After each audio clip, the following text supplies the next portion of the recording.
வணக்கம். சென்னை மெட்ரோ ரயிலில் இணையம் மூலியமா நம்ம பயணச்சீட்டை பெற முடியும். அது எப்படி அப்படிங்கிறத பற்றி தான் இந்த காணொலியில் நாம் பார்க்க போகிறோம். இது நம்ம எஸ்எம் தகவல் சேனல். ரெண்டு முக்கியமான தகவல். ஒன்று, நமக்கு 20% தள்ளுபடியில் பயணச்சீட்டு கிடைக்கும். இரண்டாவது, இரவு 10:30க்கு மேலே நாம் பயணச்சீட்டை பெற முடியாது. நம்ம மொபைலில் கூகுளில் எடுத்துட்டு அதில் CMRL ஆன்லைன் டிக்கெட் அப்படின்னு டைப் படிங்க. அதில் tickets.chennaimetrorail.org அப்படிங்கிறத டச் பண்ணுங்க. இயல்பாகவே QR பயணச்சீட்டு அதில் தான் இருக்கும். நாம புறப்புற இடத்தை தேர்ந்தெடுக்கணும். அதே மாதிரி சேரும் இடம் நம்ம எங்க இறங்கணுமோ அந்த இடத்தையும் நம்ம தேர்ந்தெடுத்துட்டு நம்மளுடைய கைபேசி எண்ணை டைப் பண்ணிட்டு பயணச்சீட்டினுடைய எண்ணிக்கையை நம்ம அதிகபட்சம் 6 தான் தர முடியும். அதுக்கு ஏற்ற மாதிரி தொகையும் வந்திருக்கும் 20% தள்ளுபடியோட. அதுக்கு கீழே வந்திருக்க பணம் செலுத்தவும் அப்படிங்கிறத தொடுங்க. சூஸ் த பேமெண்ட் சர்வீஸ் அப்படிங்கிறதுல 2 கேட்வே தந்திருப்பாங்க.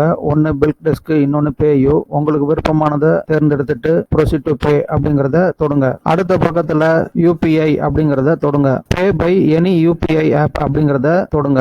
நம்ம மொபைல்ல இருக்க UPI ஆப் எல்லாமே காட்டும். நான் ஜிபேவை பயன்படுத்தி இருக்கேன். பேமெண்ட் நம்ம எப்பயும் பண்ற மாதிரி தான் பண்ணிட்டு பாத்தீங்கன்னா கட்டணம் செலுத்தப்பட்டதுன்னு வந்திருக்கும். அதுல QR கோடும் வந்திருக்கும். நாம வேணும்னா அதை டவுன்லோட் பண்ணிக்கலாம். இந்த QR கோடை பயன்படுத்தி தான் நாம பயணம் பண்ண முடியும். இதுல ஒரு கூடுதல் தகவல் என்னன்னா, இதை நாம 2 மணி நேரத்துக்குள்ள பயணத்தை முடிச்சிருக்கணும். நான் பயண அட்டையை பயன்படுத்தினது இல்லை. எப்பயாவது தான் பயணம் பண்ணுவேன். அப்போ நான் இணையம் மூலியமா தான் டிக்கெட்டை எடுப்பேன். ஒருவேளை இந்த ஸ்கிரீனை நம்ம மொபைல்ல க்ளோஸ் பண்ணிட்டோம்னா அதுக்காக கவலைப்பட வேண்டாம். மறுபடி CMRL அப்படின்னு சொல்லி டைப் பண்ணோம்னா அதுல கடைசியா பயணச்சீட்டின் விவரங்கள்னு வரும். அதை நம்ம தொட்டுட்டு எதுலேருந்து எது வரைக்கும் பயணம் பண்றோமோ அதுல திற அப்படிங்கறத தொடுங்க. QR கோடு வரும். அதை வச்சு நம்ம பயணம் பண்ணலாம். அவ்வளவுதாங்க. இந்த தகவல் உங்களுக்கு பிடிச்சிருந்துச்சுன்னா இந்த சேனலை சப்ஸ்கிரைப் பண்ணுங்க, ஷேர் பண்ணுங்க, லைக் பண்ணுங்க. நன்றி, வணக்கம்.